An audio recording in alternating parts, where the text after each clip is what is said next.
The call came at 7:42 inches the morning. I was standing in the kitchen of my third property, doing a walkthrough before handing the keys to a new tenant, clipboard in one hand, coffee going cold in the other. My phone lit up with my mother's name, and I almost let it ring. I almost didn't pick up. I wish I hadn't. "Your husband's attorney called your father last night," she said. "No hello, no how are you. They're filing for half of everything. The properties, the management contracts, all of it." I waited. There was always more. "We told them we'd support the claim. If you don't agree to give him what he's asking for in the settlement, we will testify on his behalf. And after that, we're done with you. That's final." I stood there in an empty kitchen in a house I had renovated with my own hands 3 years ago, and I felt the floor tilt under me. Not because I was afraid of losing. Because she said it like it was easy. Like signing away the thing I had spent a decade building was just a line item to settle over breakfast. My mother had chosen my soon-to-be ex-husband over me. I put the phone in my pocket. I finished the walkthrough. I handed the tenant her keys, shook her hand, told her to call me if anything needed attention. And then I sat in my car in the driveway for a long time and just breathed. To understand what that call meant, you have to understand where I started. And I mean where I actually started. Not the polished version I sometimes tell at networking events. I grew up in a 2-bedroom apartment with my parents and my brother, and money was always the thing no one talked about directly, but everyone felt constantly. My father worked at a warehouse. My mother picked up shifts at a diner on weekends. We were fine. Not struggling, not thriving. Fine. What I remember most about childhood was being told to be realistic. Not as a criticism, that's just how they showed love. Dreams were things other people had. Stability was the goal. Get a steady job. Don't take risks. Don't reach for more than you can hold. I tried to follow that blueprint. I went to community college, studied business administration, worked as a property coordinator for a mid-size real estate firm. For 4 years. I was good at it. More than good. I understood what tenants needed, what landlords ignored, what the gap between the two was costing everyone. And slowly, carefully, I started saving. Not to buy myself something nice. To buy a single-family rental property in a neighborhood everyone else had written off. My mother told me I was making a mistake. My father said nothing, which was its own kind of answer. My brother, who was 3 years younger and had never held a job for more than 8 months, told me I was being stupid. "You're going to lose everything," he said, eating chips on our parents' couch. I thanked him for his input and went back to crunching numbers.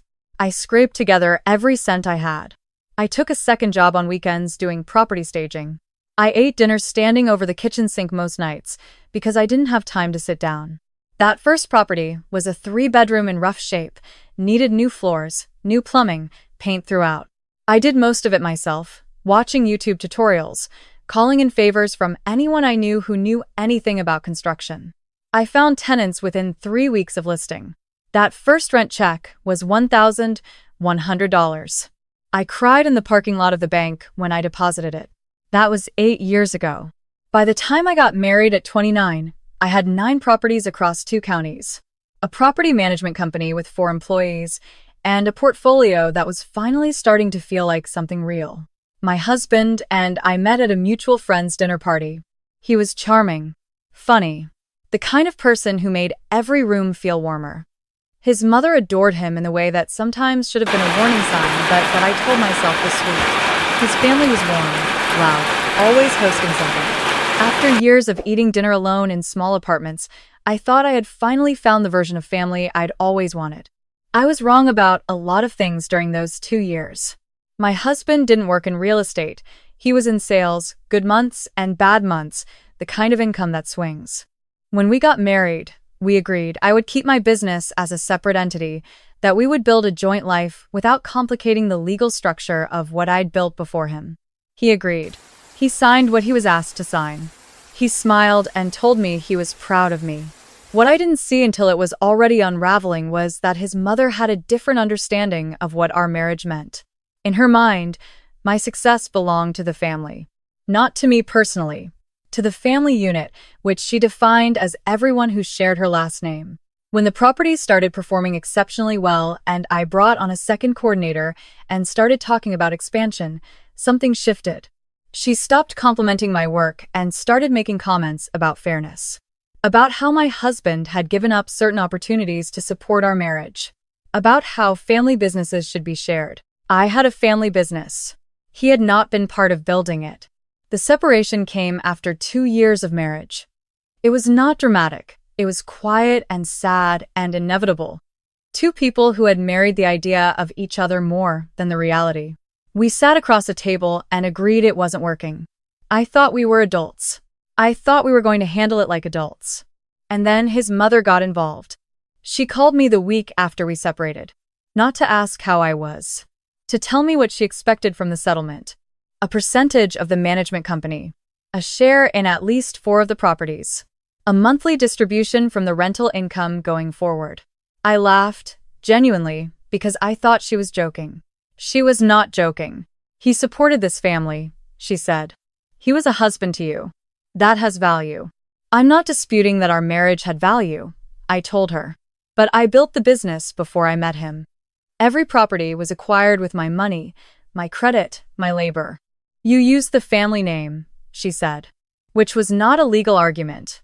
But it told me everything about how she saw the world. When I called my mother to tell her what was happening, I expected support. I expected my own mother to say that what my mother-in-law was asking for was absurd, that I had built something remarkable, that she was proud of me and on my side. Instead, there was a long pause. And then my mother said, carefully, he did give up a lot for you. That was the moment I understood I was standing alone. So when the call came that morning in the kitchen of my third property, when my mother told me they had agreed to testify on his behalf, it wasn't a surprise. It was the confirmation of something I had been refusing to let myself fully see. I gave myself 24 hours. I did not call anyone. I did not post anything. I went home. I made dinner. I sat at my kitchen table with a glass of water and a legal pad, and I wrote down everything I needed to do. I had built something that mattered. I was not going to hand it over because 2 women who had never once believed in me had decided it would be easier for everyone if I just did. The next morning, I called my attorney. She had worked with me since I filed to incorporate my management company 4 years earlier. She was precise and calm, and the kind of person who made you feel, just by the steadiness of her voice, that things could be handled. I told her everything. The call from my mother, the conversation with my mother-in-law, the specific assets they were targeting. She listened without interrupting. Okay, she said. Let's talk about what we're actually working with. Because here is what they didn't know. Or rather, what they hadn't bothered to find out before making threats. Every single property in my portfolio had been acquired before the marriage. I had documentation. Every renovation project, every contract, every draw from my personal accounts that predated the joint account we opened together. The management company was a separate LLC, filed in my name, with operating agreements that predated the marriage by 3 years. My husband had never been listed as an owner. He had never contributed capital. He had signed a prenuptial agreement that, while not perfectly airtight, was clear on the question of separately acquired assets. They had no case. What they had was pressure. And they were betting I would fold under it. My attorney and I spent 2 weeks doing what I should have done the moment his mother made her first phone call. We tightened everything. Updated the operating agreements, documented every asset with independent valuations, moved certain holdings into a trust that made future claims even more difficult. We were not hiding anything. We were building a wall so clean and well documented that no one could touch what was mine. While that process was underway, I did something I had never done in the entire course of my adult life. I stopped answering my mother's calls. Not out of spite. Because I had finally admitted to myself that every conversation I had with her during this period cost me something. She did not call to check on me. She called to tell me I was being difficult, that I was being selfish, that my stubbornness was going to destroy relationships I would regret losing. Each call left me shaky and second-guessing myself in ways that had nothing to do with facts and everything to do with old conditioning. So I stopped picking up. And the silence that followed was harder than I expected, and also, underneath the hardness, something close to relief. When the legal process was well enough along that I felt grounded in what was real, I went to see my mother. I didn't warn her I was coming. I drove to the house I grew up in on a Tuesday afternoon, the kind of gray October day where the light feels like it's giving up early. My father was at work. My brother, I was fairly certain, was on the couch. He was. My mother was in the kitchen. She turned when she heard me come in, and her expression shifted through surprise and something I recognized as guilt before it settled into the particular firmness she wore when she had decided she was right. "We need to talk," I said. "I've been trying to talk to you for 2 weeks. You've been calling me to tell me to give up my company. That's not a conversation, that's a campaign." My brother wandered in from the living room then, the way he always did when there was tension, not to help but to observe. He leaned against the doorframe eating an apple like this was a show. I looked at him for a moment, and I thought about all the times I had wished for some acknowledgement from him, some recognition that I had done something hard, built something real. I had never gotten it. I had stopped expecting it. But seeing him standing there while my own family was trying to hand over pieces of my life to someone else, something hardened in me that I think needed to harden a long time ago. "You told a stranger's attorney that you would testify against me," I said to my mother. "Not a court order. Not a subpoena. You volunteered. He's not a stranger. He was your husband. He was my husband for 2 years. I built that business for 8. And you never once, not once in those 8 years, believed it was going to work. You told me I was making a mistake. You told me to get a real job. You didn't help me. You didn't come to see the first property when I fixed it up. You didn't ask how the company was doing until it was doing well enough that someone else wanted a piece of it. And now you're willing to stand in a courtroom and say that someone who contributed nothing deserves half of what I built." My mother opened her mouth. "I'm not finished," I said. Not loud. Just clear. "I am not asking for your approval. I stopped needing that a long time ago, even if some part of me took a while to accept it. I'm telling you what I see. Because you're my mother, and I still believe you're capable of understanding it, even if you choose not to. What he's asking for is not fair. What you're doing is not support. And if you go through with it, if you walk into that courtroom on his behalf, I want you to know exactly what you're choosing." My mother looked at me for a long time. Her jaw was tight.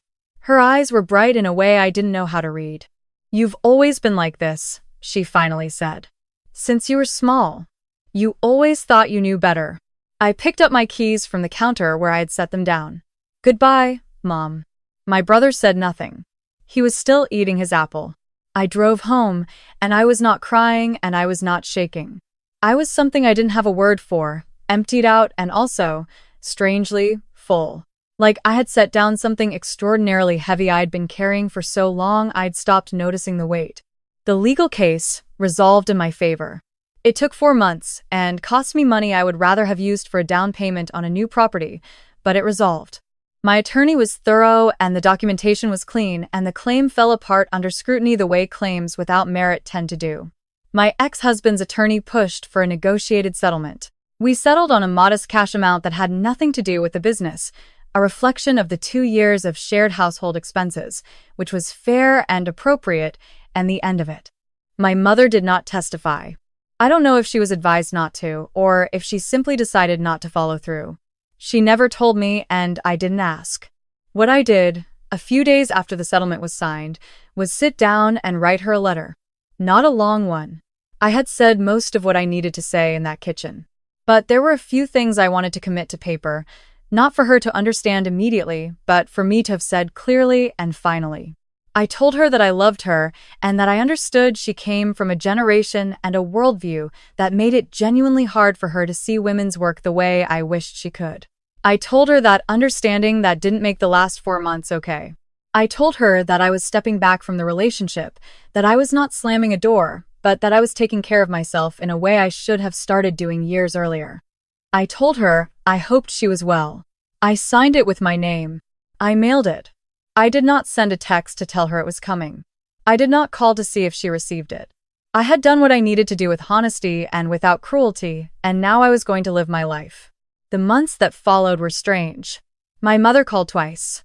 My father called once, very briefly, to say he hoped I was okay, which was the most he had ever offered and which, unexpectedly, made me cry in a good way, alone in my car outside a coffee shop.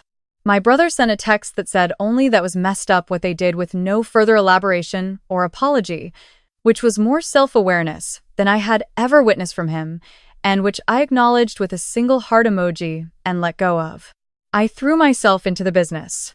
I brought on a new coordinator, a young woman fresh out of college who reminded me a little of who I had been a decade ago. Hungry and precise, and trying to figure out the gap between what she knew and what she needed to learn. I took her to walkthroughs. I showed her what to look for in a property that looked like a liability but was actually an opportunity. I found myself saying things I wish someone had said to me at that age. You don't need permission to be competent.